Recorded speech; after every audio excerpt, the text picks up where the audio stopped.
Hey, this is Zac.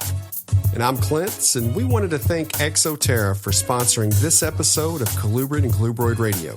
Exo-terra is the industry leader in glass terrarium enclosures, and we are a big fan of getting to see the species we work with both at home and at the university. We utilize Exo-terra caging here at Metazotics, and in addition to top quality terrariums, Exo-terra offers an array of heating options, lighting, supplements, decor, and truthfully anything needed or wanted when keeping reptiles. Thank you, Exo-terra, for supporting Colubrid and Colubroid Radio. Hello, everybody. Welcome to a very interesting Colubrid and Colubroid Radio. This is the first time, other than our Colubrid Fest announcement, that Clint and Zac are at the same table.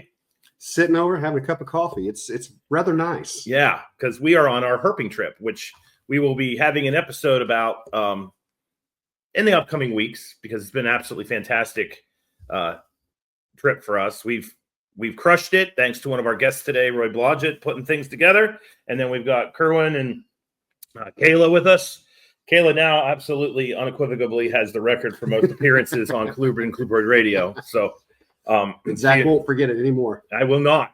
I already said it before we began. So today's episode is going to be a fun one. We're doing our first roundtable, literally around the round table, because we're all together in our Airbnb and we're heading down to the desert after this. So that being said, we'll talk about the trip, obviously, off and on throughout the episode, but it's been wonderful. And it's been great because we're not at our respective places of employment, even though our places of employment have definitely been calling in, but it's all good on that. Absolutely. They've been doing fantastic. I mean, holding down the fort, at least at Metazotics, because we had some hiccups. We had an AC unit start leaking all over the place at one of the stores, and Wendy hopped in and made sure that got taken care of. And I know that you've been getting the phone calls. Oh, and, yeah. You know, got the phone calls. They're putting the fires out. And it's been interesting. And so I just want to say thank you to the Metazotics team and to West Liberty for handling things and allowing us to be able to come out and have this experience, because it has been incredible. Yeah. But we're not going to talk a whole lot about that. Yeah, we're going to do our best to stay quiet. Yeah, because it's been amazing. And I want to thank my son,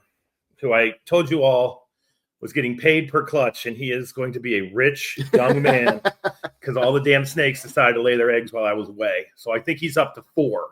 I got a text this morning, actually, including a very hungry female false water cobra that's about a 6-footer that he had to deal with on his own. So proud of him for doing that. But other than that, we'll try to do our typical episode, even though this isn't like the way it normally is. It's really weird having Clint right here. I will say that. And we've been talking for days. Yeah. So it's like, so what's going on with you that I haven't heard of in the last few?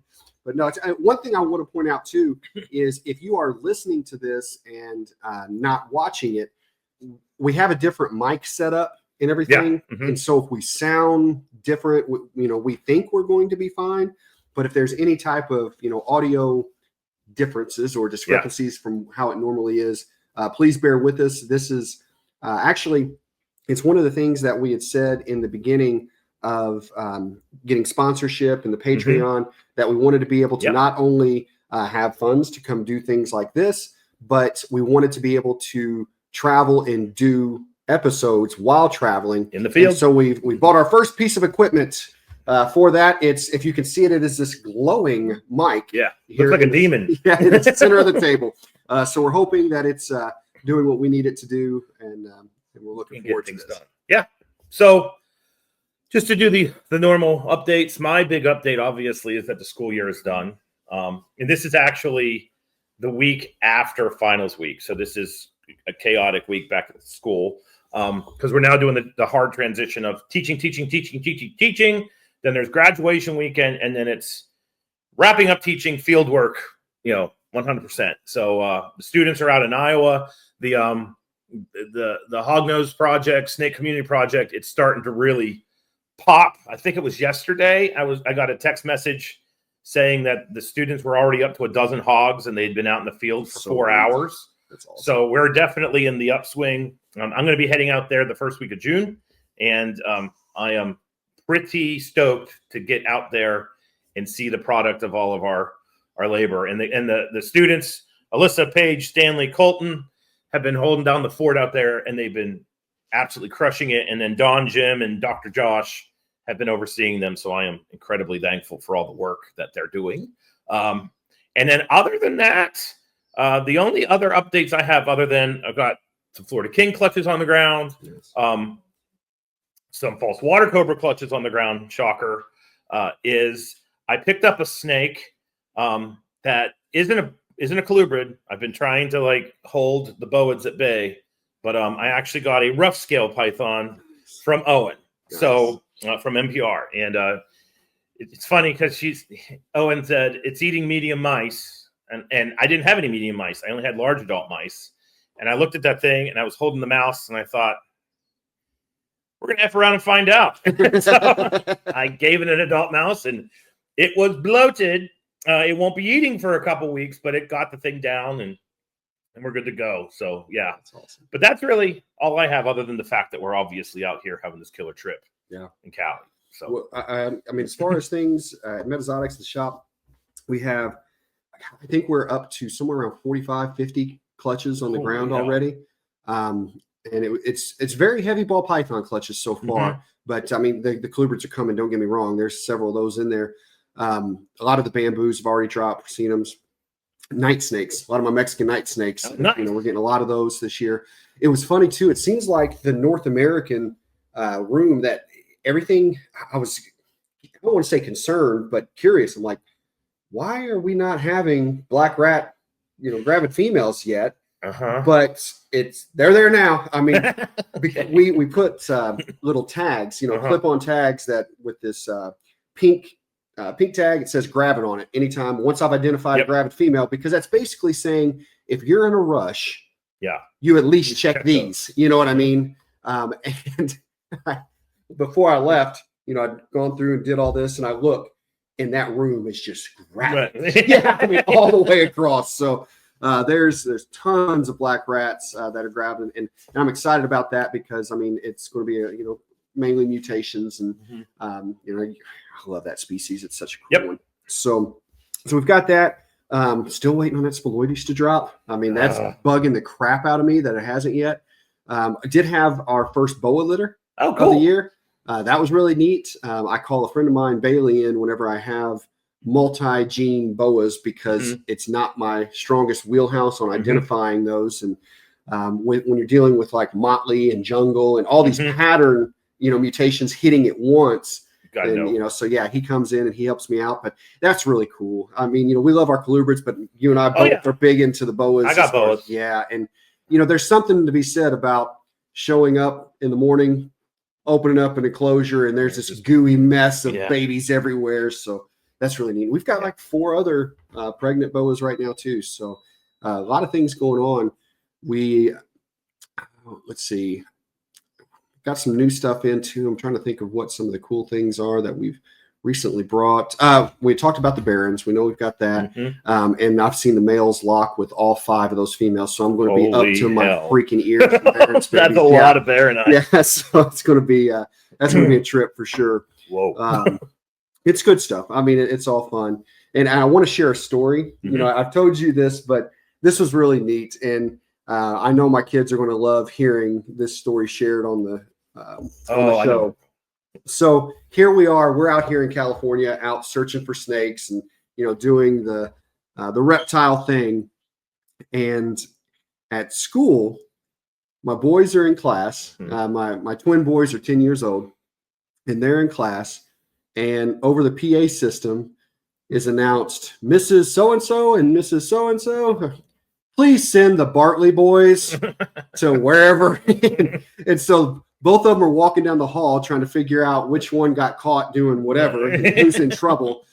And they show up where they were sent, and there's the principal, the nurse, a custodian, gym teacher, all in this group circled around.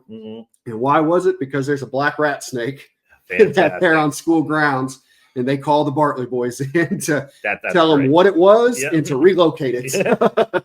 Thought that's so great. So good job, Smith. Good job, Dex. Love it, boys. Made Daddy proud with that one.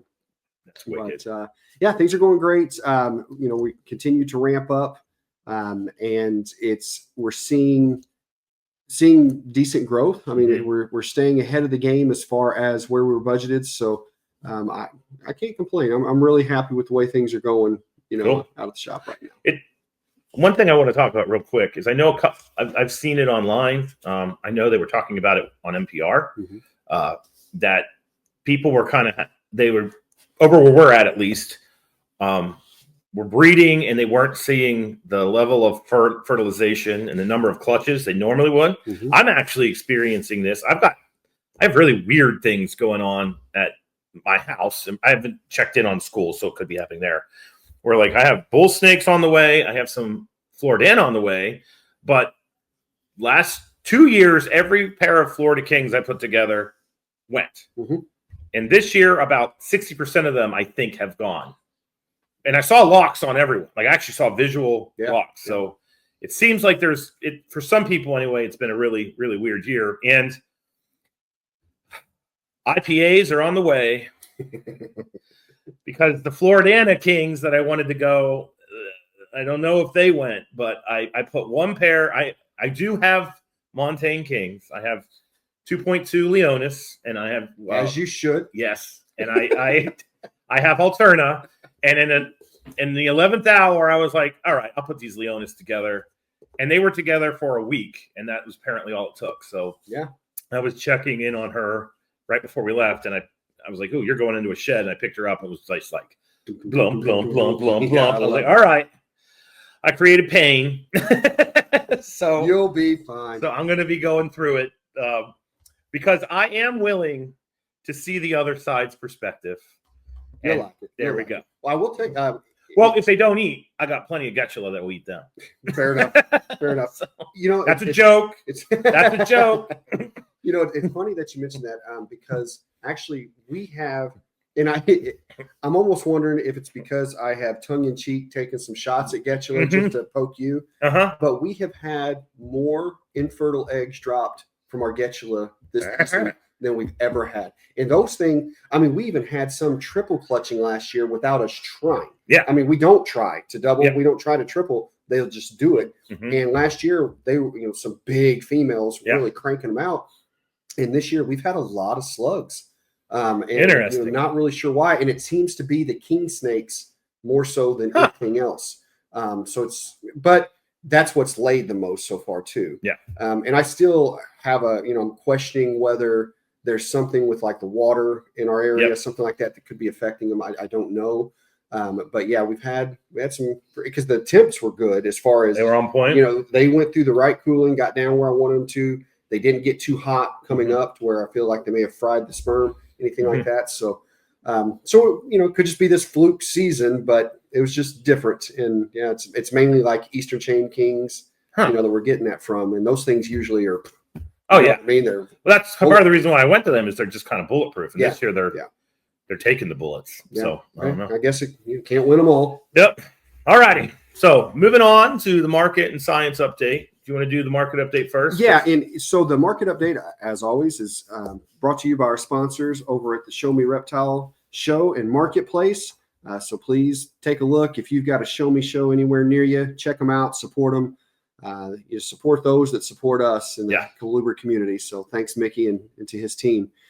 So normally this market update would be the market update in which we go over the graphs, the numbers, everything like that.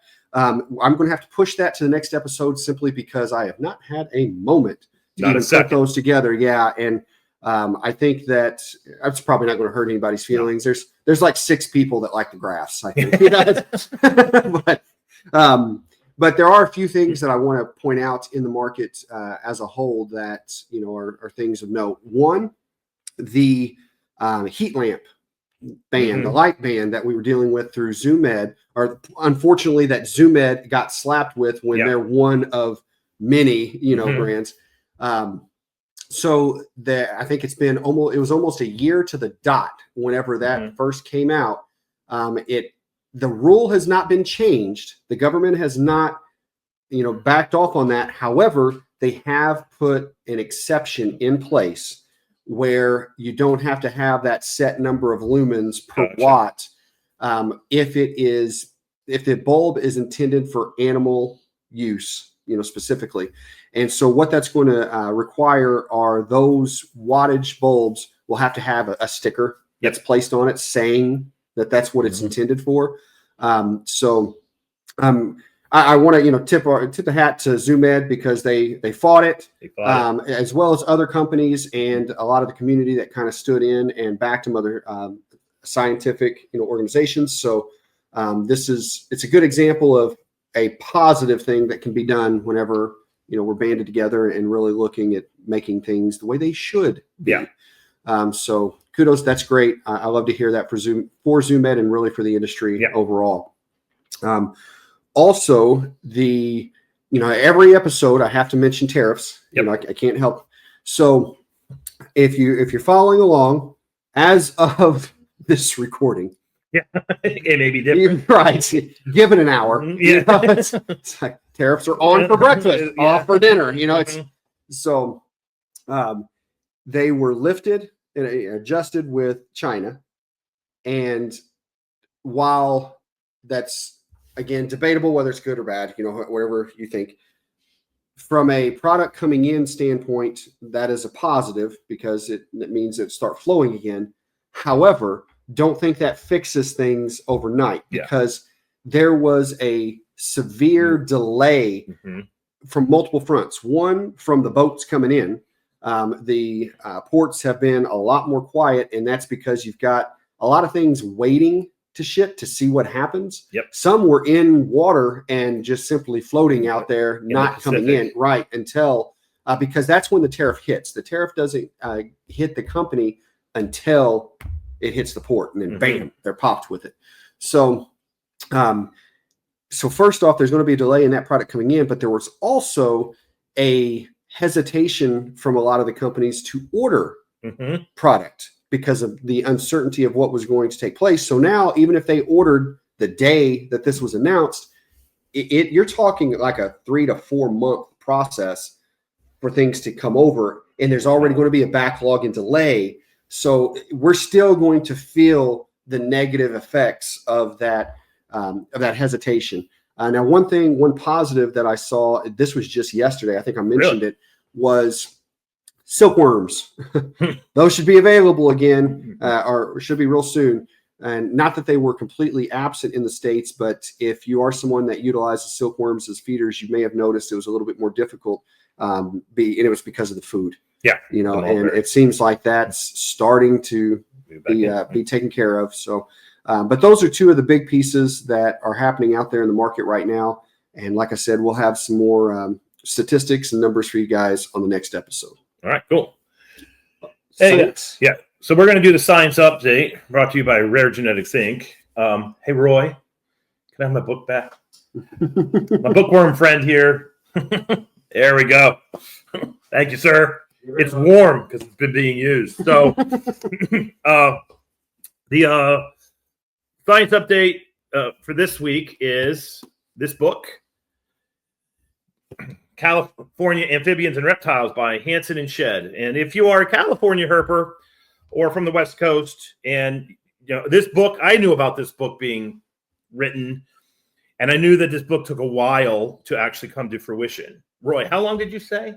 Oh, several years. I'm not sure the exact timeline. Yeah. Many years. So many years. And good things come to those who wait is the moral of this story, because if you look, this is a state field guide, and California's a big state and it has a lot of herps, but I just want you to take a look at the thickness of this beast. This is a really solid piece of work. And it's published by Princeton Field Guides. And for the nature nerds that watch us, Princeton University has kind of taken over publishing for natural history. I know this from my own work because I'm trying to get a crayfish book published. A lot of times when you buy a reptiles and amphibians of book, if you look on the spine, it'll say the publishing company, and it's usually what we call a university press. So there's West Virginia University Press, Penn State. I don't know if they have a press or not now that I've said that. North Carolina State has a press.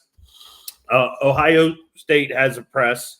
And basically that's where you would go. The professors are at the university. The university, they then at the end of their career write up this big tome, and then the university publishes the work in support of what they did. Unfortunately, that model doesn't work anymore.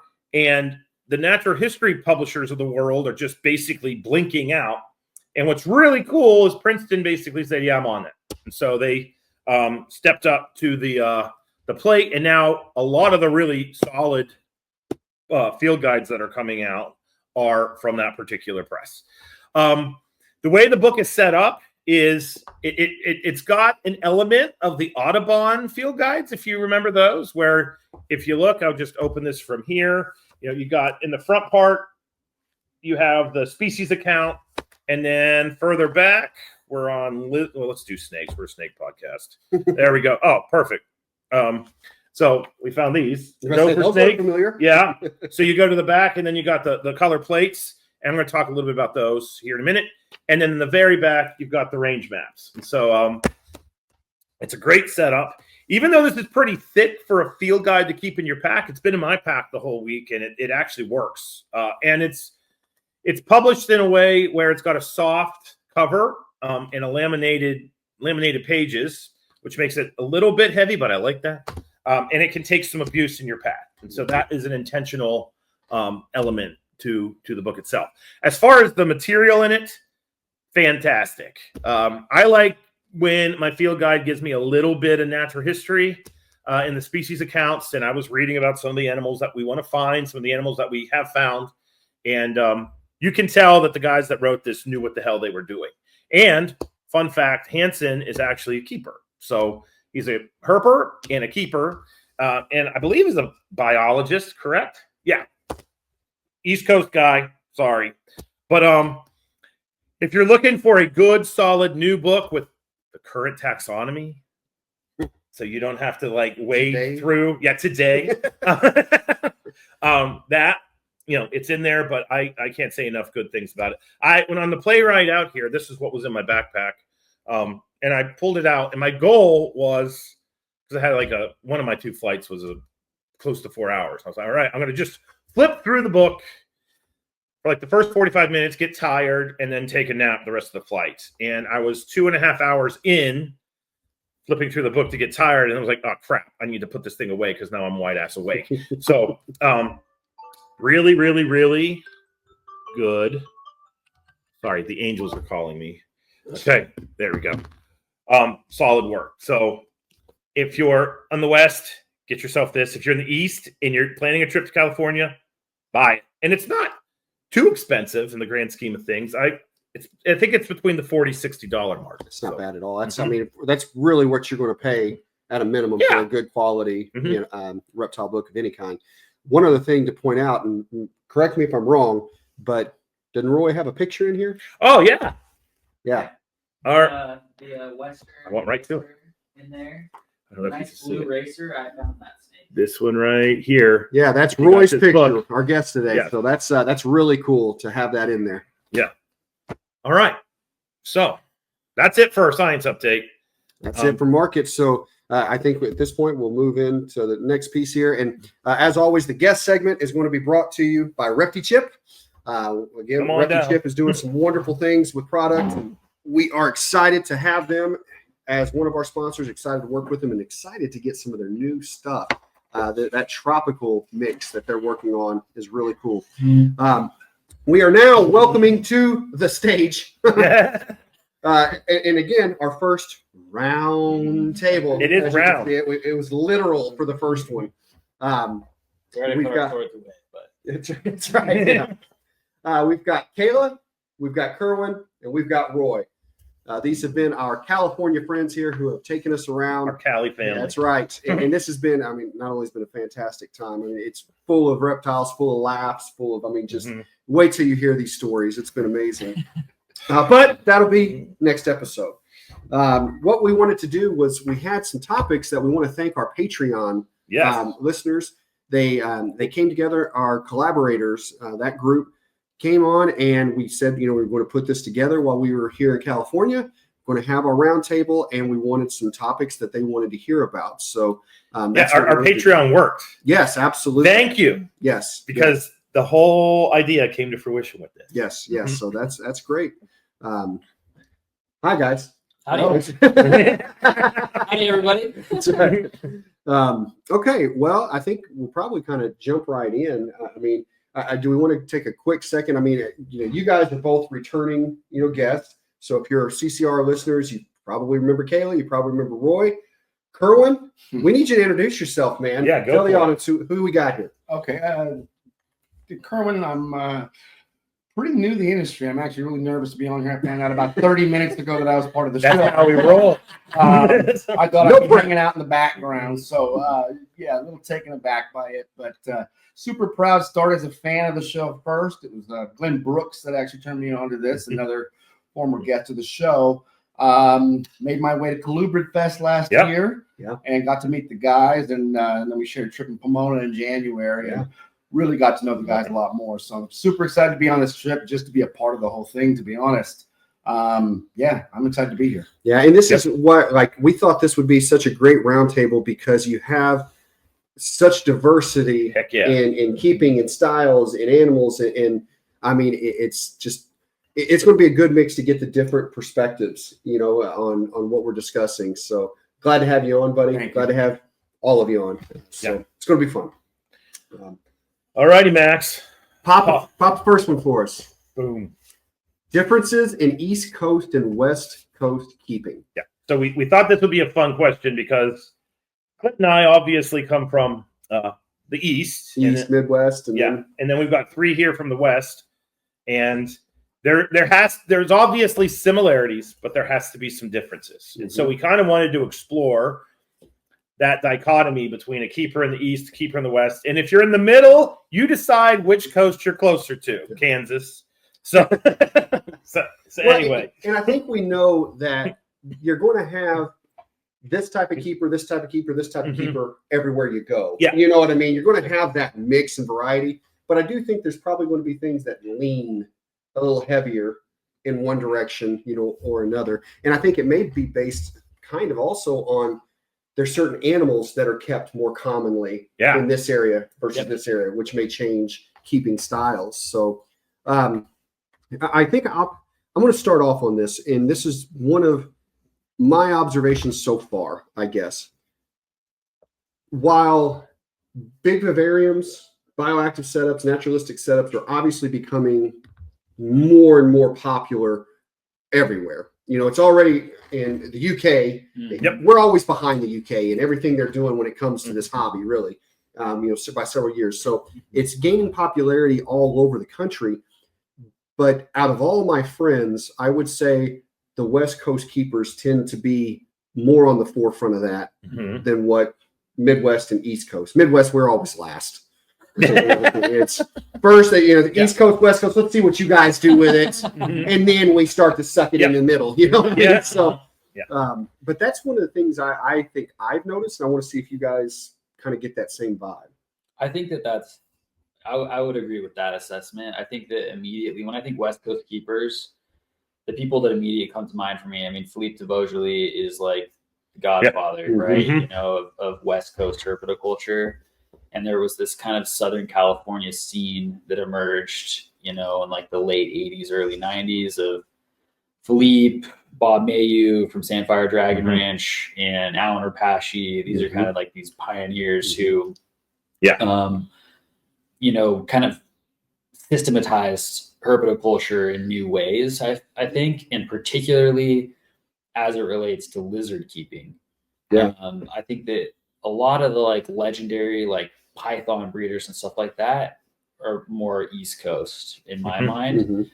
And the lizard keepers, the kind of big frog keepers, chameleons, that all I feel like comes from that West Coast lineage. And I think that lends itself to that thing that you were talking about, that pattern you described of the style of keeping, because you can't keep lizards and frogs successfully in boxes and racks as well.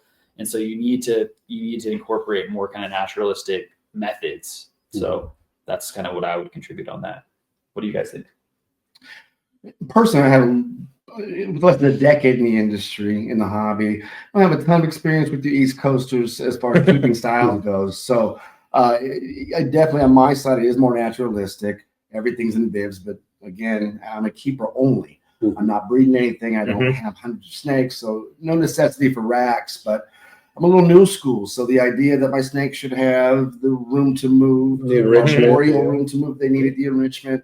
I'd call it functional naturalistic. Yeah. We have cardboard tubes and IKEA wine racks for climbing. So Yeah. But it works. exactly naturalistic, but I do feel like I see a little bit more down on the West Coast. Maybe we're a little closer to Europe than on the East, but yeah, I think that'd be my contribution to it. Yep. And Kayla, now because you do both. Yep. I know, and that's, so you're kind of right there in the mix. What do you feel as far as? I feel it's kind of just to piggyback off what Boy said. It maybe it's just a coincidence of who the names are and where they reside, but you think some of the bigger names of the pythons and the boas, things that do well in racks, they just happen to live on the East Coast, and it's like more colubrid people. I know that there's three of you and you don't represent everyone. Yeah. And let's be real, the five of us together absolutely do share an ethos when it comes to keeping. Mm-hmm. But do you feel some kind of I don't even know what the right word is, responsibility to kind of honor those who came before you and keep that way? Because I know over in the East Coast where we're at, and keep in mind, Clint and I are representing an entire half of a continent. So it's kind of like everything, once you get past the Southwest, everything else, we're like 75%. But I know that there are absolutely solid naturalistic keepers over there. We've got Chelsea. Everywhere. Yeah, everywhere. Isdanera. We've got people that are on our Patreon that are like full-blown naturalistic. We do naturalistic, but I will say that I seem to have had more pushback, like, well, why are you keeping them that way?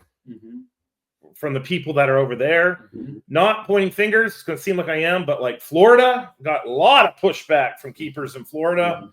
And I just wonder if that is a product of the fact that like in Florida, that's where Strictly was and the big exporters and Kalamazoo was over here, but anyway, I'm answering my own question. What are your thoughts on that? I feel like I definitely feel like I don't necessarily feel like a West Coast allegiance necessarily. My allegiances are to the methods. But I definitely have enormous respect for people like Philippe and Alan and Bob Mayu, all these guys that I already mentioned. I definitely feel like if there is a lineage within herpetoculture that like I'm following from, it's that one. Okay, gotcha. But that's not under like direct mentorship or anything like that. It's more. Well, no, that's what I mean. Like the ethos. Yeah, it's the ethos. Yeah, for sure. I think that of the kind of big godfathers of herpetoculture, Philippe is the guy for me. For sure. Cool. This is kind of a question, maybe it's a thought, is what it is.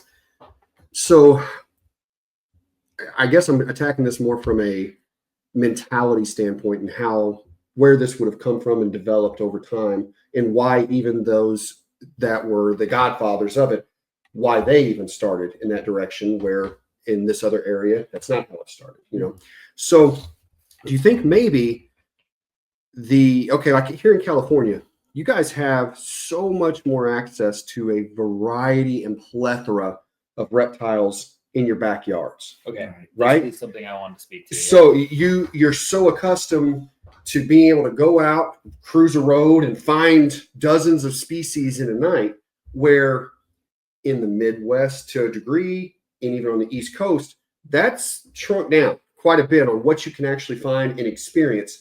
And so I wonder if over time, kind of the hoarding that's takes place, and I shouldn't even say that word, but rack systems and being able to have hundreds of animals in a room because of the racks, if that came from not being able to go outside every day and go and see such a variety, so you have to bring it in, and you want to have so much that you want to work with and see and experience.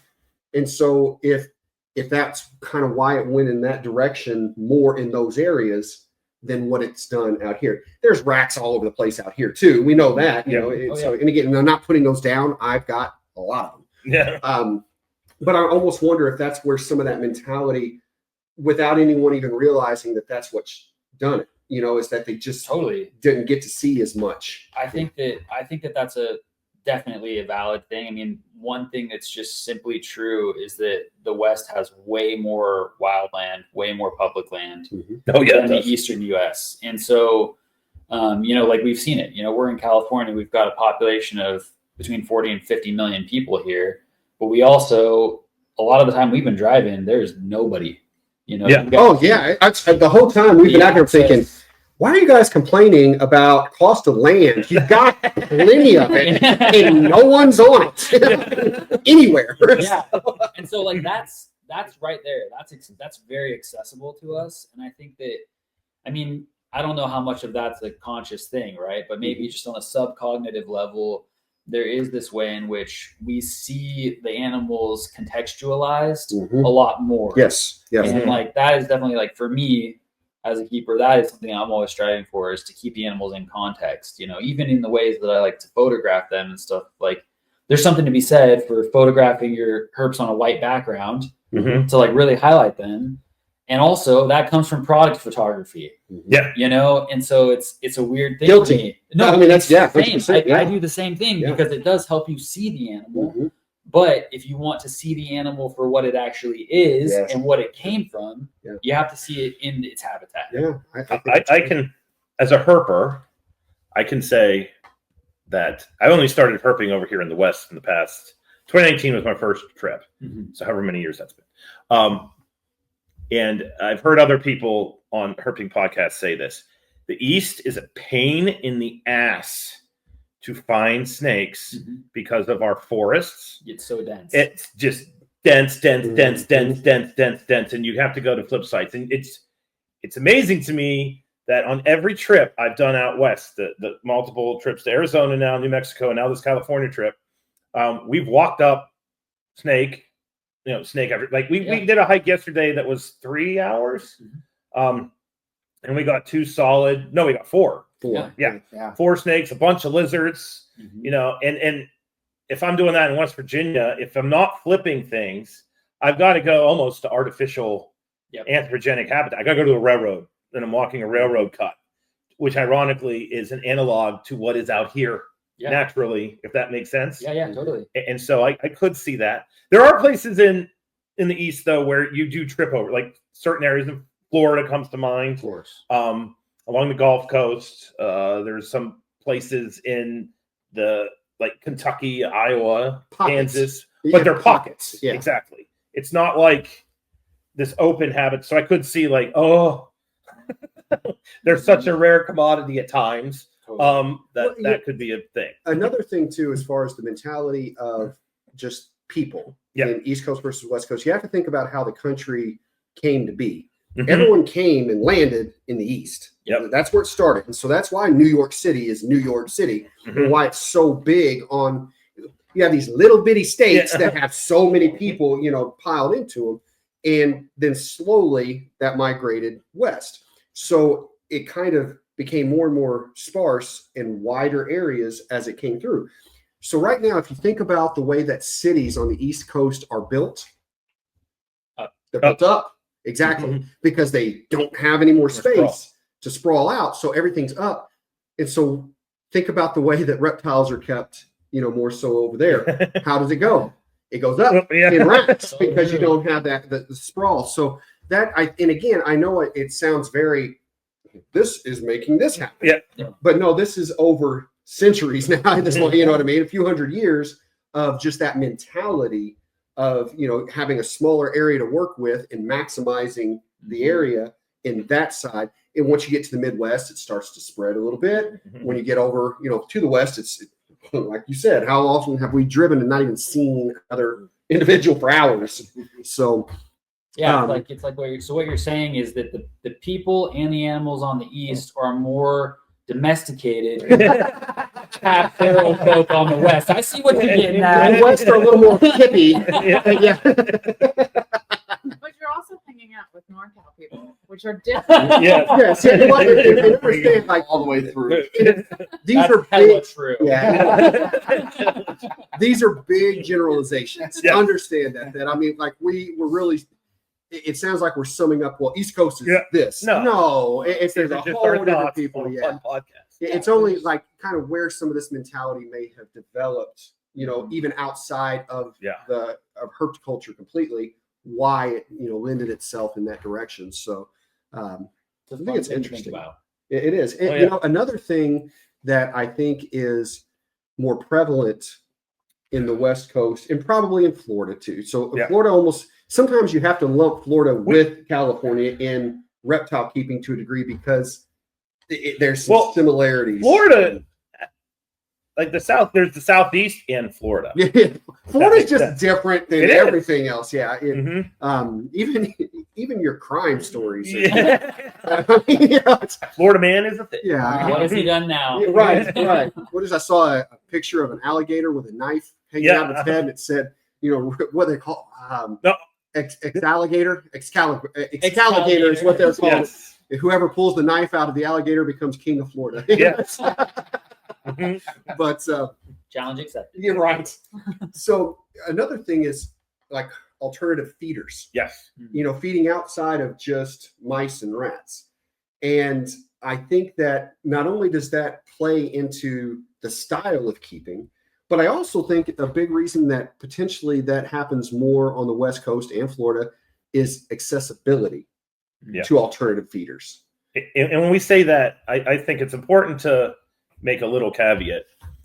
If you're in New York, Pittsburgh, Philadelphia, Charlotte, the big metropolitan areas in the East, you definitely have more access to Asian markets and things like that. Yeah. But I've noticed driving through your small towns, and I come from small town America, your small towns are built different than my small towns. And there is a lot more diversity in restaurants, and like your gas stations have blown my mind. They're not like our gas stations. They have $2,500 bourbon. In the gas station. A hole in the wall. Like I'm literally meaning there's holes in the walls at these gas stations. I'm like, are you kidding me? Yeah, that cost more than my first car. So that's what, when we're talking about this, we're not necessarily talking about, think small town America, as I think what we're getting at here. But you definitely, I think you guys finding quail eggs, they're in your goddamn gas stations, like potentially. Yeah. And for me, I'm not getting those unless I go to Pittsburgh or I get some quail and put in my backyard. Yeah, there's definitely a lot of feeder diversity for sure, and I think part of it is the cultural diversity. We have a lot of different immigrant communities in California that bring their own, cuisine traditions and all of that, and that definitely brings that. I mean, even just like bullfrogs were introduced to California for food.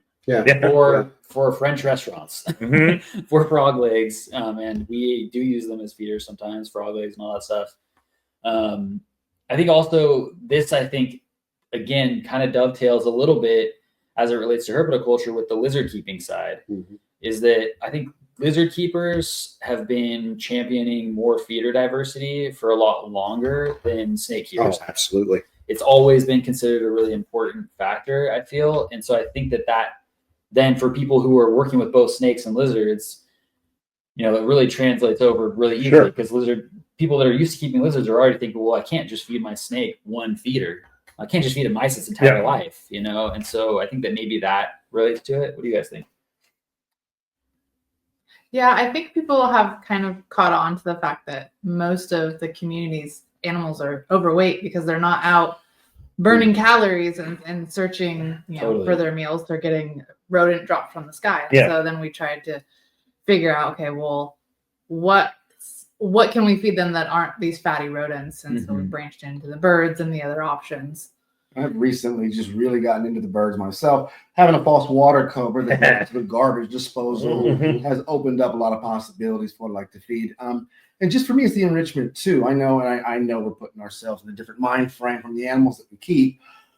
I wouldn't want to eat one particular meal for my entire lifespan, right? So started mix it up with chicks. There is some, although I do believe on the East Coast, you guys have a little more access to lizards than we do for feeders, possibly. But it depends on where you're at. Because where I am, there are no lizards, right? And like I cannot go outside and find a fence lizard, find brown skinkella, find a Mediterranean gecko. Yeah. Yeah, and that's pretty much that's from where I am north.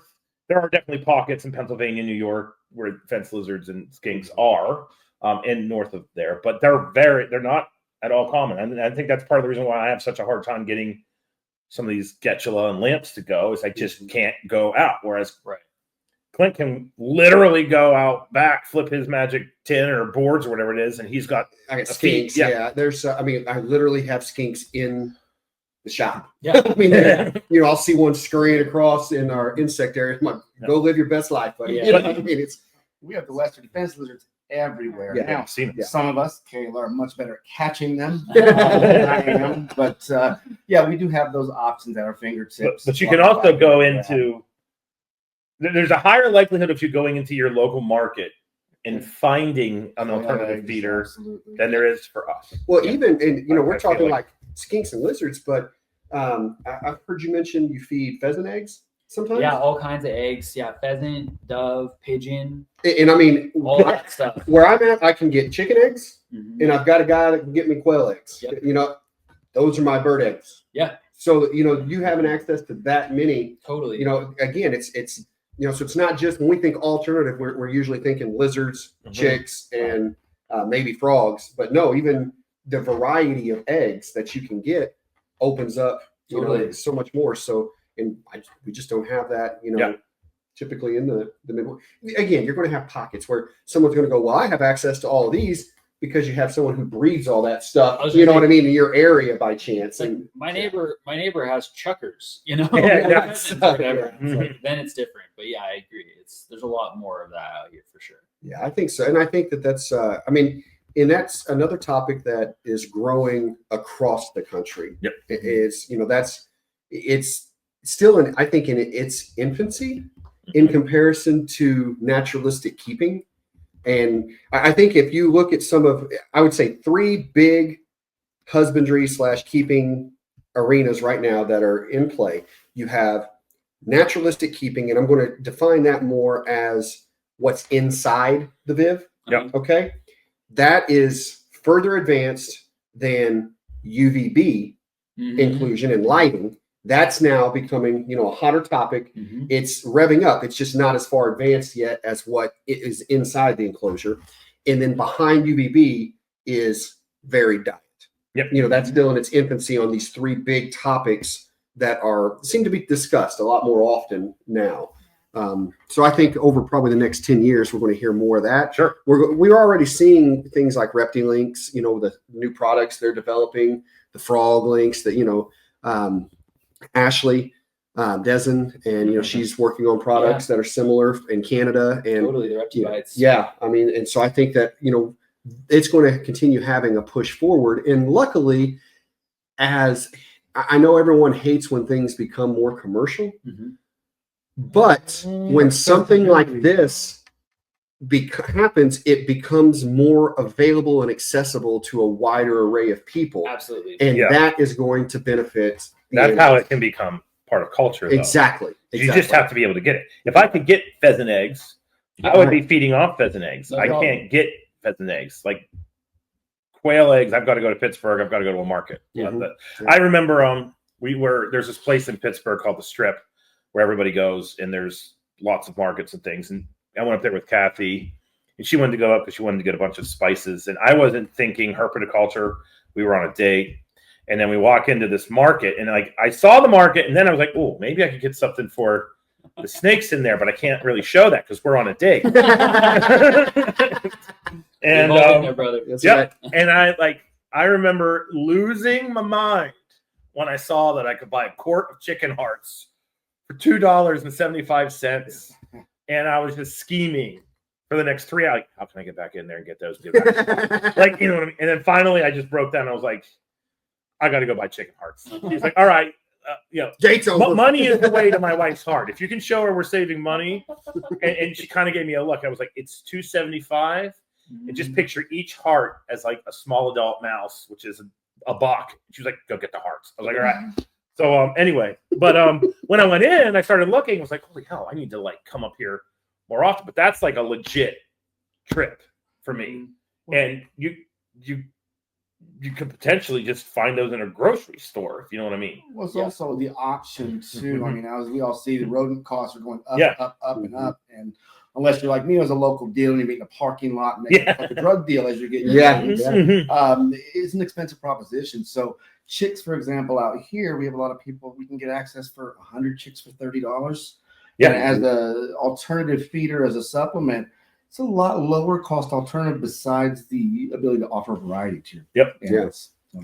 One last thing on this, I would say there's on the kind of trajectory that you described of like naturalistic to UV. It's like it feels like that's a microcosm of this broader trend within herpetoculture, right? That's like trending to this acknowledgement that we should be providing more enrichment for our animals. They're actually more cognitively complex than we've given them credit for in years past.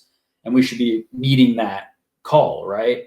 And I also feel that, and I hate to bring up politics at all, but this is relevant. I think that like the West Coast is known for more progressive kind of politics and progressive kind of mindset. And I think that also lends itself to that kind of more progressive keeping and more acknowledgement of like, there's on a fundamental level, just more willingness to embrace change, I guess. Yeah. If that makes sense. No, that does make sense. I mean, I think there's total truth in what you said. 100%. Because there's I travel the Southeast all the time, and there's totally pockets.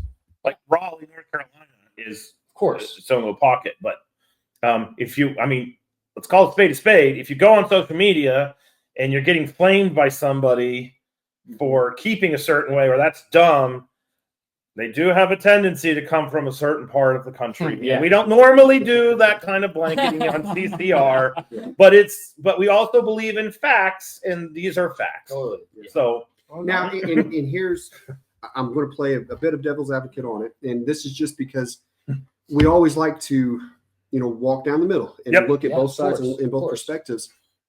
There has to be an acknowledgement at the same time of, if everyone in the United States that kept reptiles kept them in the most massive naturalistic set enclosures, you would not be able to purchase reptiles 100%. because they would not be available. So you have to. There is a balance that has to take place. You'd be able to purchase them, but MBKs would literally be $600. You can't purchase one. You can't. Well, and that's just it. Not only be $600, but good luck finding it. Yeah. It's the availability. So the supply would be much smaller. Correct. Yeah. Correct. And and hey, even as the market guy, I'll tell you there are certain segments that the supply should be smaller.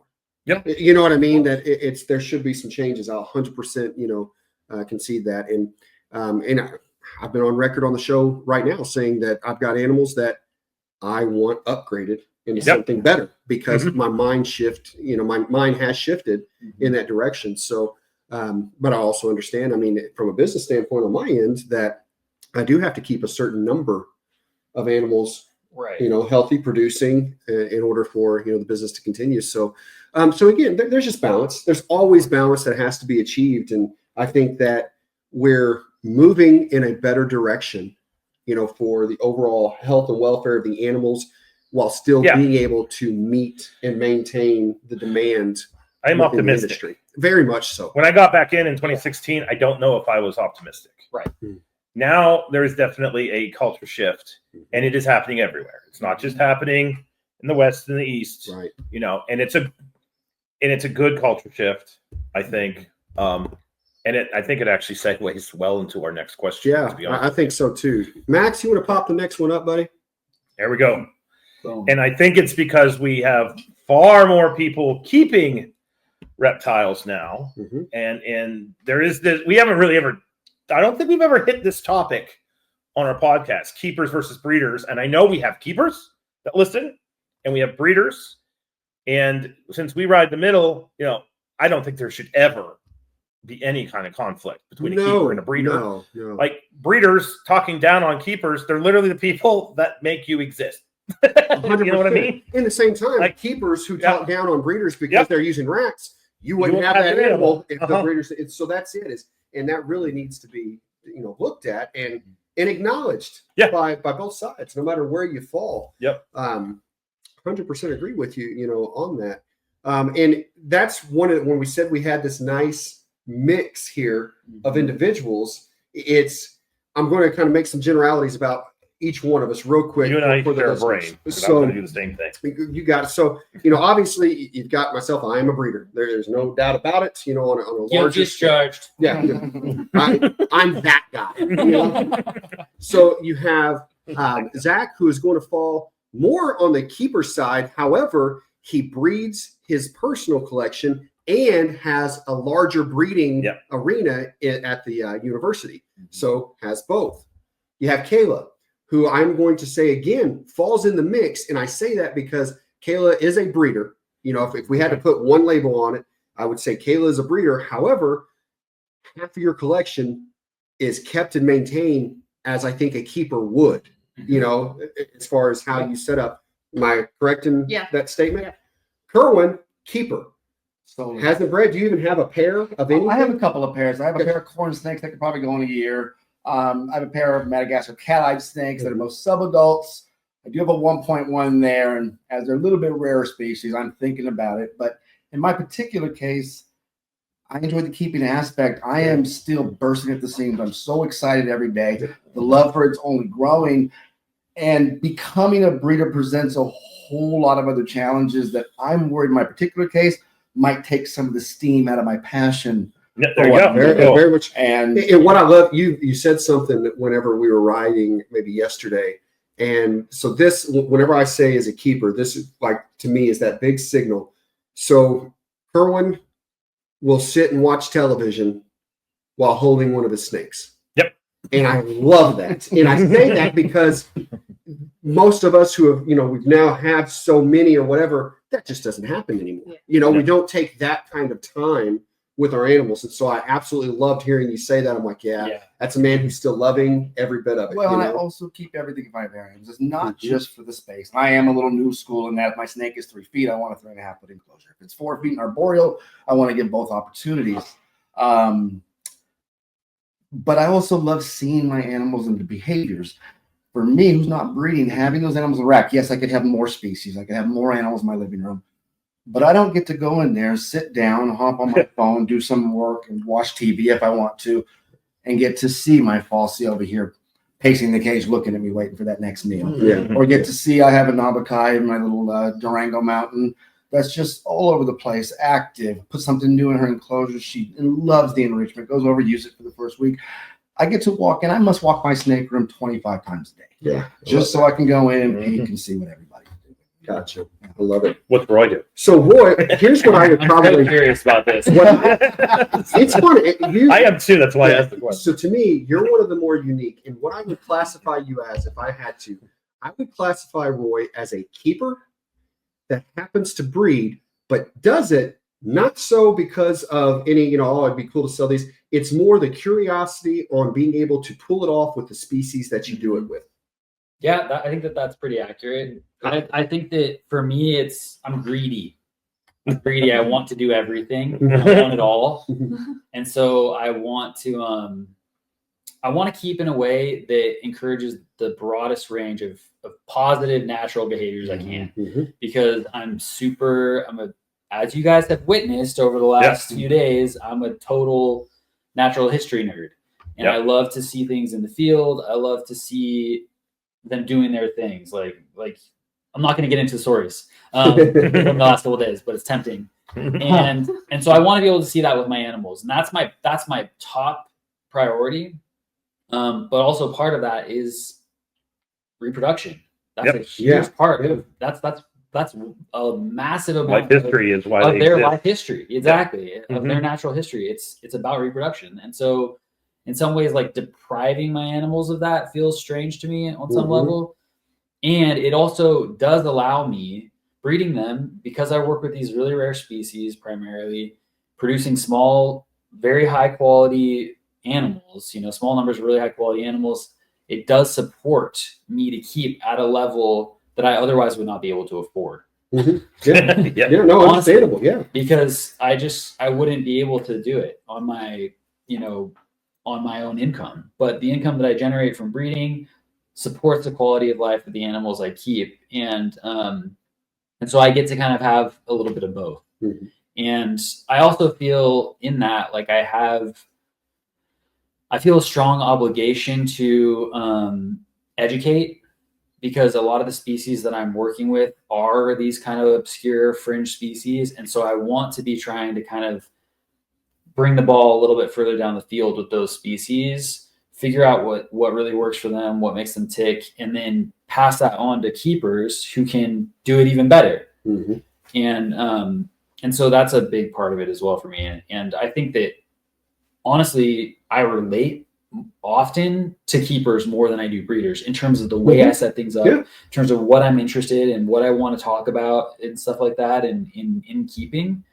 And so a lot of my favorite people in herpetoculture have like a handful of snakes, but they see amazing stuff with those snakes because they both keep them in a really amazing way and they have the time. Like the reality is, when you have a large collection, your attention is divided across that number of snakes. Absolutely. And if you have 5 snakes, you can know those snakes really, really well, and you can have a really interesting relationship with those animals.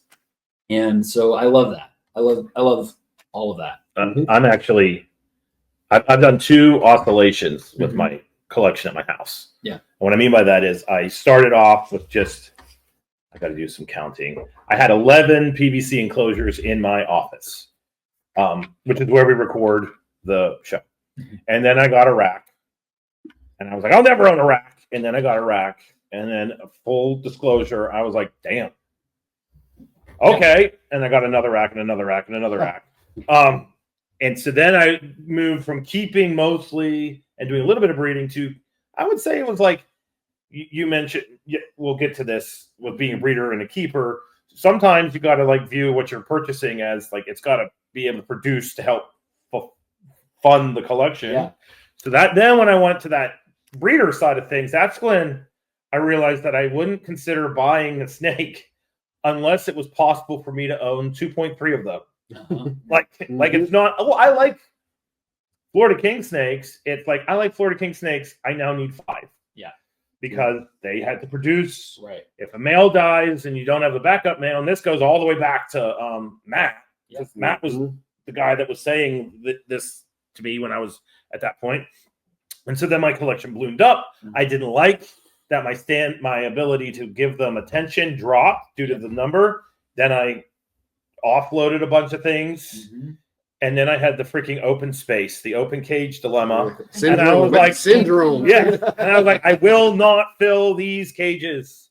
And now I'm back at the top of the, and this year I'm downsizing. And I think it took me from 2016 to now, so that's 9 years, to actually finally figure out what the hell makes me happy, if that makes sense. Yeah. And so now this second wave, this is a downsizing summer. Yep. So you want some Getula? Hi. So this thing that you just described, the open cage syndrome and all that. So I experienced that a little bit when I was a teenager. And so when I came back into herpetoculture as a young adult, I worked backwards. So I started, my minimum enclosure size for anything that I'm keeping, I don't care if it's a ground snake that's 8 inches long, is a 3x2x2. Yep. That's the smallest enclosure I have for an adult. And so I started with, this is the size of my room. How many enclosures? That's what I'm doing now. Can I fit in this room? And then what can I put in those enclosures that will live really well in these sizes? That's what I'm doing. And that's what I had to do because we're addicts. Yeah, we have a disease. Absolutely. We have a disease, and we have to I'm all about creating structures to support my habit in a healthy way. We all do that. Different capacities for sure. So yeah. Well, part of the new wave is when I'm getting new racks this year. I'm getting ARSs. I can't remember what they are. I'm still fried from last week. It's the standard tub for they say it's their tub for adult ball python. 70-30. Yeah, it's got a window. It's a 70 CB70. Yeah. Oh no, No, it's got a window. You're yeah. okay. And there's 2 on a row. 80. But because full disclosure, I'm not just doing PVC enclosures, but I want to get those CB70 racks out because I had the moment where I pulled a tub and I looked in there and I didn't realize that this freaking king snake, had grown as much as it had. And it was a really weird kind of light bulb moment of like, you're not practicing what you preach, asshole. Yeah. Like, you know what I mean? I fully get it. That's exactly what I mean. And I was like, I'm I'm not gonna say one thing and do another. Yes. So we got to reevaluate here, and that's what's happening. So credit to you for holding yourself accountable. It's really easy to look the other way. Like I said, I fully get that. For me, it was black rat snakes. Seeing these big black rat snakes when I opened this tub, and I'm like, I'm not doing right here. Yeah, I mean, we've got to come up with something different. And I think keepers, though, correct if I'm wrong, as our resident keeper only, your full quest the entire time is the making sure the animal has what it needs at all points in time. And I'm not saying that breeders don't do that. I'm just saying something goes on in your brain. But I have a singular focus. I'm not establishing babies, right? Yeah. I'm not dealing with dystocia for the most part. I haven't had a female pass slugs, luckily enough. So my focus is solely on keeping those animals to the best of my ability in the best way I know how. That does not mean the addiction's any less, and I've had to really check myself. I blew up real quick when I started. And honestly, common thing. Yeah. It's very frequent. But getting to know Kayla and Roy, especially, and some of the other aspects, listening to Roy talking about not having 50 snakes if you're just a keeper. Yeah. Maybe having 15 you love and giving them everything you can. That stuck. And so my perspective has changed quite a bit. I still have a want list of 20 plus species, but I'm also only usually keeping one of each species. So I've narrowed it down to something I feel like is attainable, where I can still keep an eye on every species, watch the growth, see the behaviors, and not feel like any one of my animals is not getting everything I can give them. Yeah. I feel like I'm kind of split down the middle by what I work with. It's like I'm more on the breeder side of all my Hondurans, and they're all in racks because they're easy to keep in racks and they're fine that way. But then I have all my obscure stuff that really does need the naturalistic and the big spaces. So I'm more of a keeper in that way. And it's like I'm trying to breed them. I've been successful in some, but I'm still in the process of others. But I feel like you have to keep them that way to be successful with getting them to breed, just because of they're not easily bred in captivity. Yeah. The people. Oops, sorry, let me get this out real quick before I lose it. Give me 30 seconds. Go ahead. Sure. The people that do what you just said, I think that we all have a little bit of herpetoculture ADHD, because I need to get my naturalistic keeping fix, and I need to tinker with a planted viv. I have to do that, but at the same time, I get strange fulfillment out of scrubbing tubs. I think when I spend the entire day dealing with people, the idea of like You're in the zone. This very methodical, cathartic motion, and with a viv, you don't really do that because it's more of a living organism, and you can screw it up. So I need the cathartic action of I am going through this rack today, and I also need the interaction of like that viv looks great. Like I put my Stewart's milk snakes in a planted vivarium, mostly because I just looked in there and thought that looks like Costa Rica where I saw those things. What the hell? And so I chucked them in there, and they're never leaving it. Like you're seeing things. I'm seeing things. And I thought they're going to stay in their hide box because they stayed in their hide box when they were in the tub. And they do a lot of really cool behaviors. Like they spend, when they're moving through their viv, there's never more than 2 inches of them exposed. And there's been 3 times where I have just glanced in my primitive monkey brain, was like, danger. Like, here's a coral. No. You know what I mean? You don't keep those.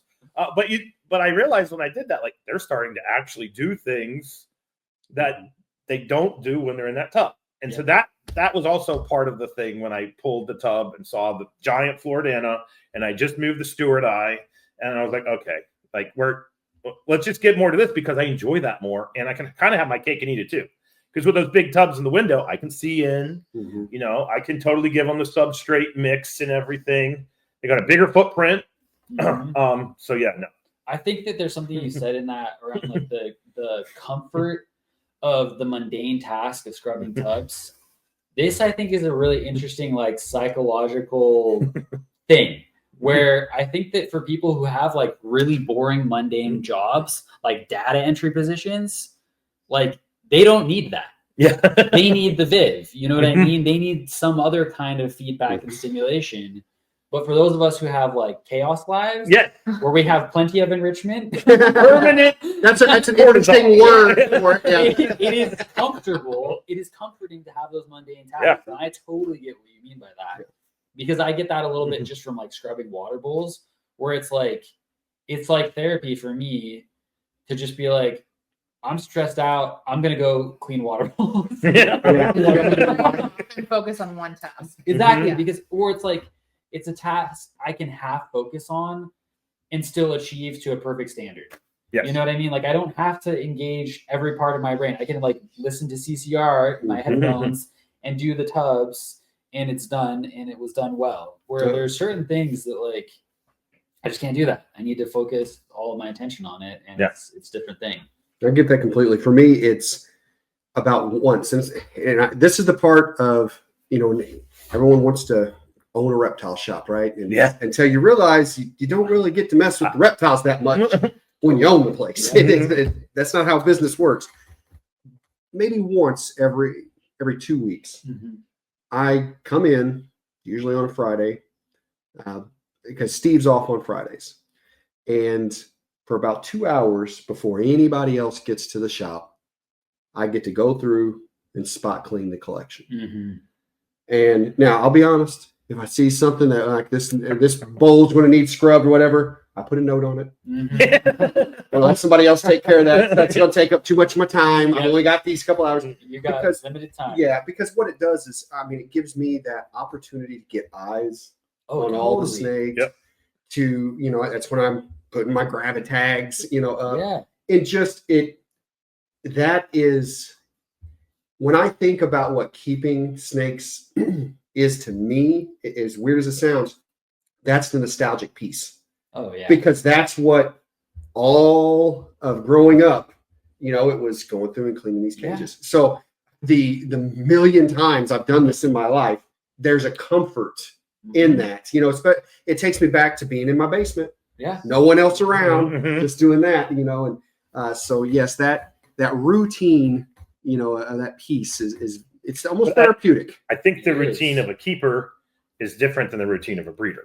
Oh, 100%. Yeah. And I think that's got to be one of the big kind of forks in the road. Yeah. It's, the two. you know, I want to ask a question when we're talking about this. So, and I'm going to ask each of you separately because I think that you guys would probably be the best to potentially answer this. So, Kerwin, what do you feel are the negatives or the stereotypes, anything that breeders look at keepers?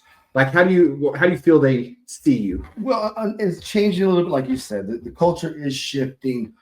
It's a lot of pushback. I remember standing at tables, and a lot of the reason I purchased snakes from people, Roy is now one of my better friends, is because Roy took the time when I was green and new, knowing I wasn't buying one of his Amazon popping snakes, but seeing my joy to see one on a table, spending 2 hours with, and getting that feedback from him. That is not what I experienced most of the time.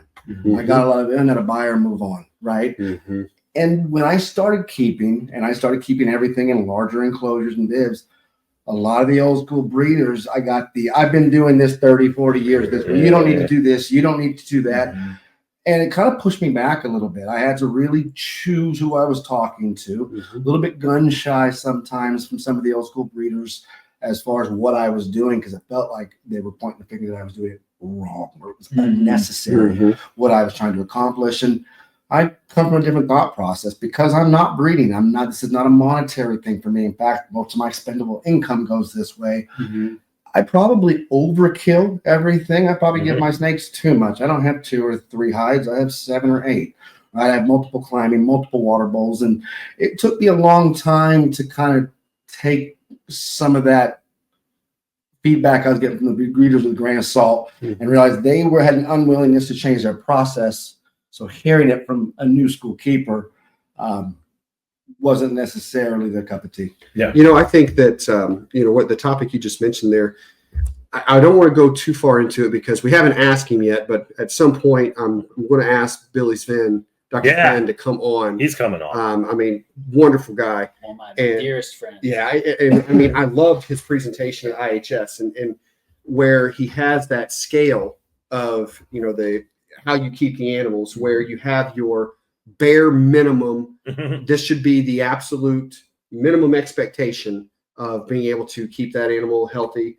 And then you have this line that goes across all the way up to you couldn't possibly provide all of this. You know what I mean? And it's everything in between and where you fall, and kind of understanding that. And so that's where I think if there was a message I'd want to put out to breeders when it came to new keepers who are doing things like you are, it doesn't matter whether or not it's necessary.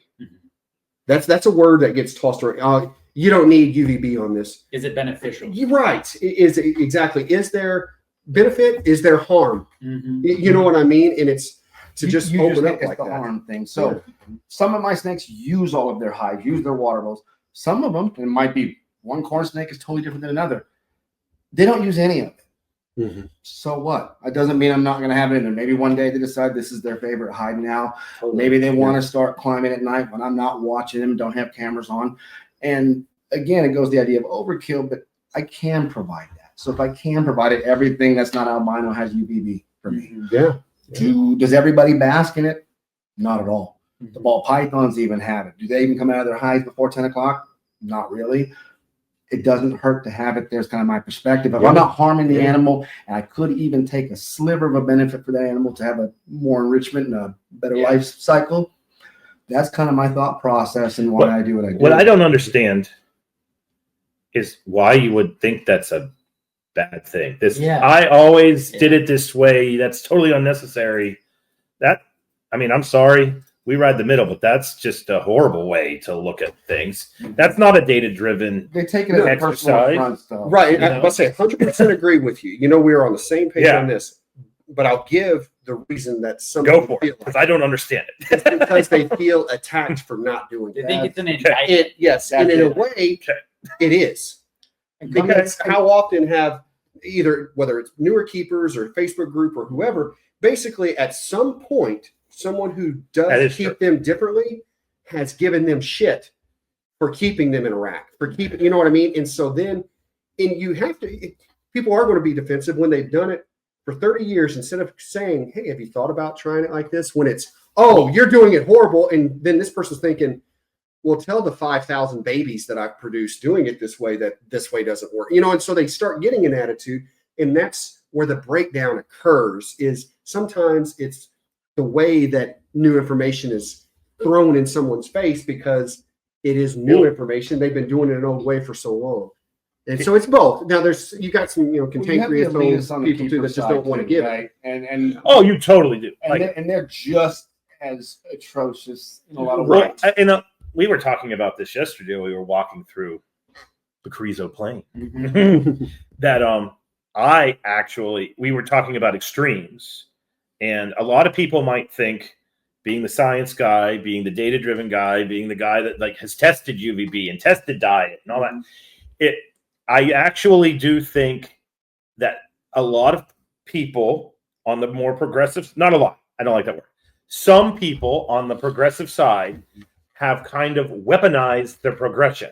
Yes. And that is completely unacceptable because you are now creating a dynamic where it is literally us versus them, and then the hackles go up. So now I guess I did understand why you. But they're also pushing away new keepers. But you also you're pushing on that new keeper, and I think it's beyond ridiculous. It is beyond ridiculous when you've got a 17-year-old, a 30-year-old, a 50-year-old. It doesn't matter how old they are, and they're enthusiastic and they're engaged and they want to go and they could be an advocate for herpetoculture, and then they put up their setup, and we, with the experience and wisdom, look at that and go, that's not okay. You made some mistakes. there's totally a gentle, humble way to go into that, and you get a better keeper in the end, and you get that endorphin hit of being a mentor. And as a mentor for a lot of people, that's why we do what we do, is to watch the mentee grow. But when you come in and be like, oh, you know, where's your UVB? I don't understand why you got you're definitely not doing anybody in herpetoculture any favors, and you need to just shut up. Like I'm not pulling punches. You just need to stop. It's simple. Like if I was going to say one point blank direct message to each side, specifically for them, for the long term breeders, it's even if you've been doing it 30 years, 32 right here. Okay, even if you've been doing it 30 years, don't think there's not a better way. There's absolutely could be a better way of doing it.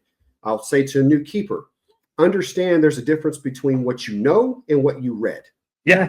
There's a difference between Wisdom. experienced information and regurgitated information. And just because you read it doesn't mean that it is the most accurate piece out there, because more than likely, if you've read it online, the person you read it from read it somewhere else online, and it's been this, you know, just like I said, regurgitated information. So there is something to be said about those keepers who have been keeping them for 30 years. Doesn't mean there can't be better ways, but I'd listen when they talk about how to get this animal to eat, why this one's not breeding, because they've experienced it. You know, there is a difference, but both need to understand the true relevance of new information, old information, and evolving information. You have to be careful where you're getting that information from. So personally, I'm not trying to attack a subculture here, but we are on Colubrid and Colubrid Radio, and I am no longer on any ball python subs on Reddit, Facebook, anywhere else. Watching a new keeper come on and say, I have it in a 20-gallon, you know, Exo or 40-gallon Exo, and then watching the upper echelon of that community come in and absolutely destroy this kid who's excited about his new snake. And the tear them apart. You need a 4x2. Well, it's 18 inches right now, right? You need this. And all of a sudden they have a laundry list of $800 that this kid needs to go spend to make a snake happy.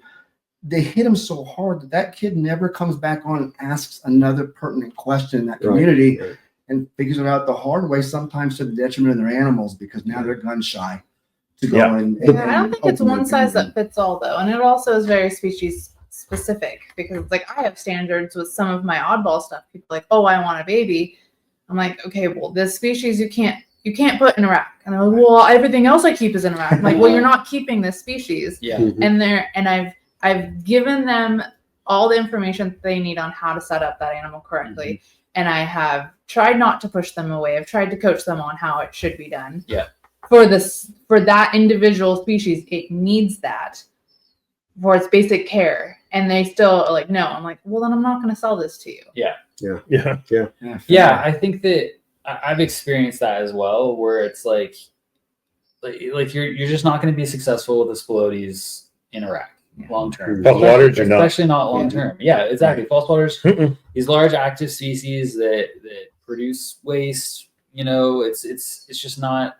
It's not ethical, and it's just not a recipe for success or enjoyment either for that animal. And I'm fully, like, literally right now, I have a few, three different people who bought Spilodies youngsters from me. I still have them because I'm coaching them right now through the process of setting up the vid perfectly before they go out. And like one of them has been messaging me. He's like, I feel so bad that like it's not ready yet. And I'm like, it's okay. Like I am not tripping about it at all. Like, we're gonna take the time it takes. I'll feed the snakes. They're in good hands. Like, your snakes are gonna be nice and healthy, and they're gonna be better established. It's like, that's a win-win for me when someone wants to do that. And also it makes me feel better because I know they really care about the animal and they want it to succeed. And on the other hand, if they're not showing me that, I have no problem saying, like, I don't think this is a good fit. Sure. Sorry. And there's been things, especially like with my Hondurans, where I am working with lineages and bloodlines that pretty much no one else has. And then I have someone be like, oh, I really like the look of that animal. I want one, but they have zero intentions of breeding it. Yeah. And I'm like, I have a limited number that I am producing, and I really would like I make favoritism, put them into hands where someone's going to work with the species and not just keep it as a pet and then maybe sell it later on down the line with not labeling it correctly. Mhm. That And might it be a muddies different thing. everything. So there has been times where I'm like, hey, if you just want a cool looking pet that, like, let's say they want a dark animal, I have this other line that is also really dark that's more readily available. Would you prefer that? And for most part, that's worked out well. But there's other people like, no, I want that. And I'm like, I have one more thing on this. oh, okay. And then we'll move on to the next question because we've perfectly gone Right, into yeah, the we have. I don't want to. Just the last thing on this is like coming from the other side of the breeders who get defensive about the customer who wants to provide a more enriched setup. I think it's on breeders to know how to do an enriched setup. And there are some breeders out there that do not have the knowledge base at all because they've never done it. They have no intention of And changing the they- process either. They don't. But the reality is that there is a growing imperative and a growing trend because that's the direction things are moving. More and more pet keepers are keeping in that way and in more enriched environments. The information is getting out that enrichment is important. Mhm. And I think that like for those bigger breeders, they should at least have one Viv. Yep. One Viv set up so they know how to do it and they can coach the person through it. You know, this is how you do it. Yeah. Or at least have relationships with other people and say, I can refer you to someone who can tell you how to set this up that way. It's not my experience. But simply saying, don't do that. That's not what we do. It's not necessary. Well, there's another side to that, which is we're always talking about how herpetoculture is under attack. Yeah. And whether we like it or not, the optics of keeping animals in plastic boxes in shelving units, it's got an icky feel to people outside. Yeah. And if they can see that or walk into someone's house and see this small forest on their in their living room, the optics of that is just to the general public. It's a completely different. Oh, you've got a freaking zoo in your living room. Exactly. You know what I mean? And like, look at it that way, because you gotta think about the opposition and how to outsmart the opposition. And in this case, that's gonna, if you've got a corn snake and a 6-foot log, this isn't unrealistic because people do this. Yeah. Massive decked out vivarium. That's a like, whoa, is the response, not ugh. Yeah. And You know what I mean? we have to recognize too that the opposition has changed their tactics and their strategy from these things are dangerous and scary and awful and we shouldn't let people have them to these things have feelings too. You should let people have them. And, exactly. And look at what these people are doing to these poor things. Right. Yep. Yeah. And unfortunately, There's the scholarship backs their argument. It does. And so we need to be aware of that and we need to change tact. Those optics are important to the breeder too. And what I mean by that, when people come into my room who aren't snake people, I have now some people who are snake people who walk in my room. Sure. Because they've seen the way I set up. Where are they spending their money? The breeders. The breeders. Yeah. Yeah. I mean, that money's going to the breeders because somebody got excited about seeing an animal in a semi-naturalistic environment. Yep. And I think sometimes the breeders overlook the fact that we are the money. Yeah, you are. Oh, 100%. And someone, I'm not a The kid. good breeders don't. Yeah. Did you just call yourself a good That's breeder? right. He's just patting The himself on the smart back. ones anyway. So, Cool. well, I'll tell you what, we have perfectly kind of segued into the next question. Max, will you pop up the next one here? We're going to talk about bridge building because we just talked about, breeders and keepers. And in a way, we made sure that we didn't say it, but at times it's breeders versus keepers, unfortunately. And that should not ever be the That case. should be. Not even close. This shouldn't even be a freaking conversation. You're right. It You're should be a absolutely right. symbiotic relationship, Yeah. honestly. Well, it has to. It's a mutualism. Yeah. Like, there's no way you can't have keepers without breeders. You can't have breeders without keepers. It's just people need to calm down. Everybody just needs to take a freaking breath. We should be on the open-minded same is the Yeah. I think we have to remember that we were all keeper first. Yeah. Yes. Yeah. Yes. Absolutely. And breeder isn't a title. Breeder isn't a promotion. You know what I mean? That's one of the things that, do you keep snakes? I'm a breeder. okay. Yeah. You know what I mean? It's, you know, it's, Let me pin that. gold yeah, bar. yeah. Did you see? You know, I think that's something ridiculous. Breeders are not above keepers, okay? And it's, when do you even get that designation? Is it after your first clutch? Is it after your 80th? Is it after? I mean, when are you a breeder? It's, you know, Totally. how many kids you have? Yeah. You know, it's when do you actually call yourself? So that label and title kind of needs to get tossed off to the I side. guess I'm not a breeder. You know, exactly. But you know, we have to start thinking, okay, how do we bring them back together? There's obviously going to be the good ones on those that, don't get me wrong, I don't care what kind of keeper you are, I don't care what kind of breeder you are. There's going to be times you get rubbed the wrong way by something. It's not life, though. there's going to be generalities that you can kind of, like, put it this way. You're going to have great breeders where if you bought an animal from someone, you're struggling with it.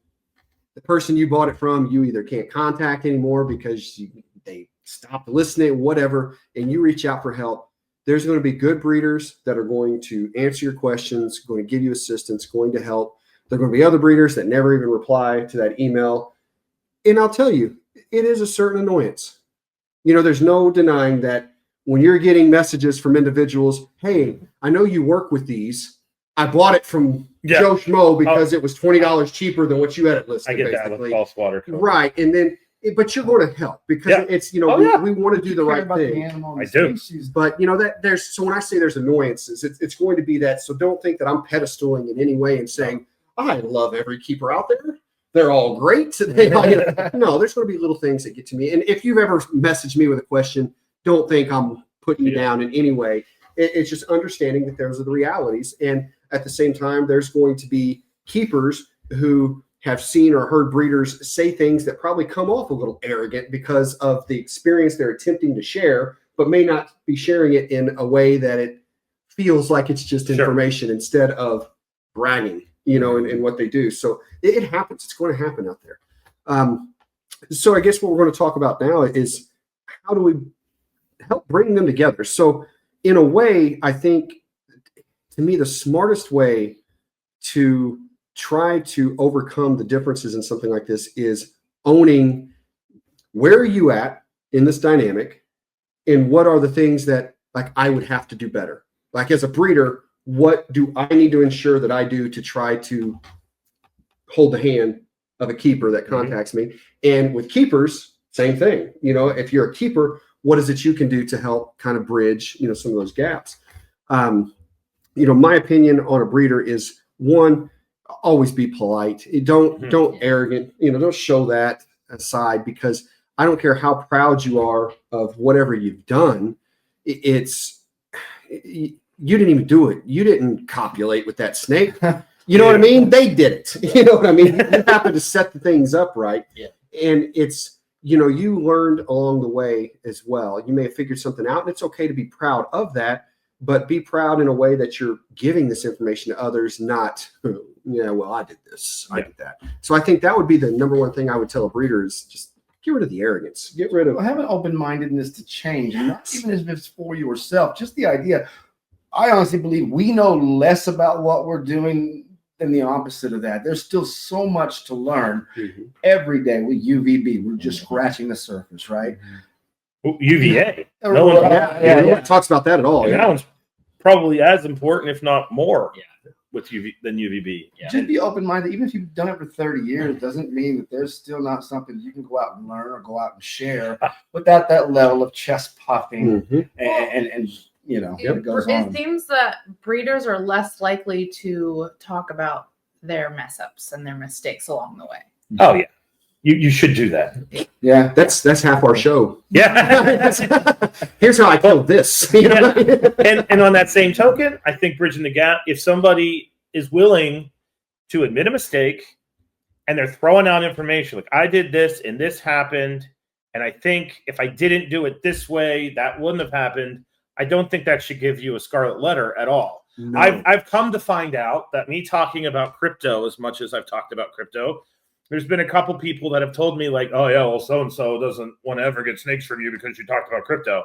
And I don't move enough snakes for that to matter. But it's made me think like, man, if you are a breeder and that's the culture, there's actually, and this is your income, there is this weird dynamic we have created for dishonesty. Yes. Yeah. Exactly. Like, you know, and I don't think that's right. I think that you should be able to admit in science, we do this all the time. Now, great, that might be a little bit of an overstatement because there's totally science. It's like, oh, I have that up. I'm not telling you, but that's part of the process is like there's literally a journal for negative results. So like I went in and this was my hypothesis and oh crap, this and this and this happened. And I'm not even right. Well, I got to get that out there because the other people working are then going to learn from my mistakes. Yep. And I think that should absolutely, we should lighten the load on that. And there's no way we're going to get through some of these issues if we don't talk about them in an open way. And for Colubridge, crypto is definitely one that comes to mind. Yeah, I mean, the two for me when it comes to that, you know, people get scarlet letters. It's crypto and it's mites. Yeah, people want to attack for that, and I'm like, I've dealt with mites. Yeah, I've dealt with mites and crypto. Yes, yeah, I thought I had it, but yeah. I mean, that's something that is going to be extremely common. That at some point, yeah, you're going to have things like mites, and that shouldn't be this. Oh my God, But that's how we learn. Like with mites, I take records, and I have a rack in my house. Every 15 months, it's not even every year. Every 15 months, that freaking rack pops with mites. It's isolated. The same snakes have been living in it for the past 4 years. I wear gloves when I go into that. There's a data point there, which says that the mite eggs can stay in diapause for at least 15 months. Wow. You see what I'm saying? But if you bury that, how are we learning exactly from that? You know, and I don't think I'm not a bad keeper. I don't keep my stuff wallowing in crap, but I'm hesitant to like. You don't see people putting up a post. Hey, I got mites after 15 months, guys. Like that doesn't happen, and that should happen. That should be totally something. Like anybody else experience this? Yeah, I experienced this. Holy hell! That's how we make things better. The scarlet letter BS. I don't like that at all. No, that bothers me deeply. Absolutely. Especially, and you are punishing honesty. Yes, you're punishing, and I hate that particular piece of it. So that if there's advice to keepers, it's that right there. Don't get involved in the rumor mill. No, that piece, that drama that happens, that's just junk. That's just crap. It's if you have a question on an animal or a person, be direct with them. Hey, I heard this. I want to talk about it.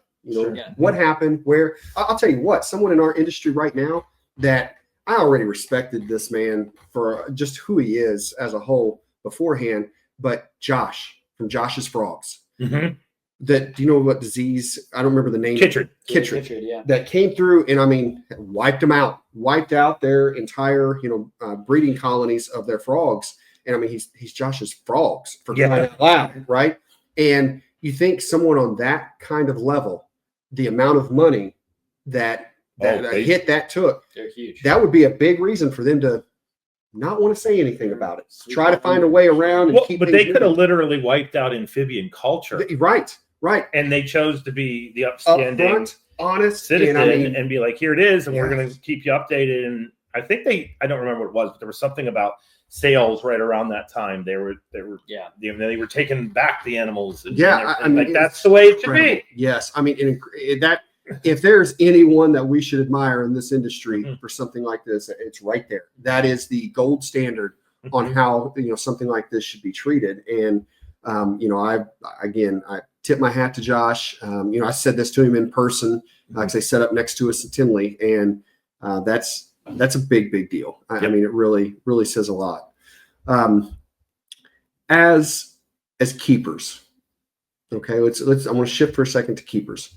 What do we think are things that keepers could/should do differently that would help bridge this gap or create more of a community rather than a separation?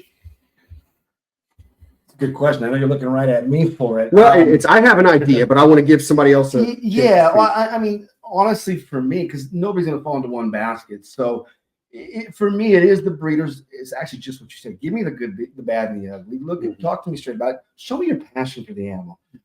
Don't look at me as a monetary figure only. I'm into this because I love these animals. And as long as that passion shines through and you remember what you were doing it for in the first place, I think it's hard for us. We're all snake nerds, right? We're all reptile nerds. Mm-hmm. It's hard for us not to get along when we take some of the semantics out of it. Just to hold your head up, right? Stop puffing your chest. And that's on both sides of it. Oh, yeah, absolutely. And remember that really we are all on the same side. Everybody else is against us. They don't separate breeders and keepers. Mm-hmm. It's against the snake nerds, right? So we have to find a way to bridge our commonalities versus our differences. Mm-hmm. I think. Oh, I was gonna say. I mean, for me, the thing I struggle with most is when keepers are asking me questions and I'm answering them, and then they ask me the same question again. Yeah, and then or I send them I've taken the time to write articles about the stuff I work with and really detailed care information, all that stuff, and I'll send that. And then someone will ask me all these questions that are in that article, and I know they didn't read it, right? Mm-hmm. That said, that has frustrated me in the past a little bit, just because I will give people the time of day. I'll talk to anybody, and I will give them everything I got, but I will do that at my own detriment at times because I am a limited person. I have limited time, and my willingness to be kind exceeds probably what it should at times, and so I can allow myself to be taken advantage of in that regard. That's why some of the keepers look up to you. But the thing about it is that I'm also realizing that as when it comes to the articles that I'm writing, this is weird to say, but people do not have the attention span to fucking read anymore. They want a YouTube video. They want to hear a sheet. And I'm realizing I need to fucking adapt and learn how. Sorry for the F-bomb. 2 episodes in a row. It's not a show with rolling without an F-bomb. I need to learn how to teach myself to edit videos and all these other things that I don't want to do that stuff. Yeah. I don't want the internet to exist, but here we are. I'm realizing I need to adapt because one of my favorite things from a mentor, not in herp keeping, but elsewhere is you can't start where you ain't. Mm-hmm. And I have to keep that in mind, that I have to meet people where they are. Yeah. And if that's where they are, I need to adapt. So No, that makes sense. I think if there are two things I would say, two things advice I would give to keepers that will help the relationship with breeders. One, don't feel attacked when if you're having a problem with an animal and you reach out to a breeder, don't feel attacked when they question your husbandry. They legitimately have to have these answers in an attempt to help you. For example, I had someone who bought they bought 4 milk frogs from us, Metazotics. And after now with amphibians, I'll tell you, I typically only have about a 24-hour health guarantee because a lot of things can go wrong with husbandry, and frogs will crash quickly if it's not done right. But obviously, if it's after that, I'm going to make it right.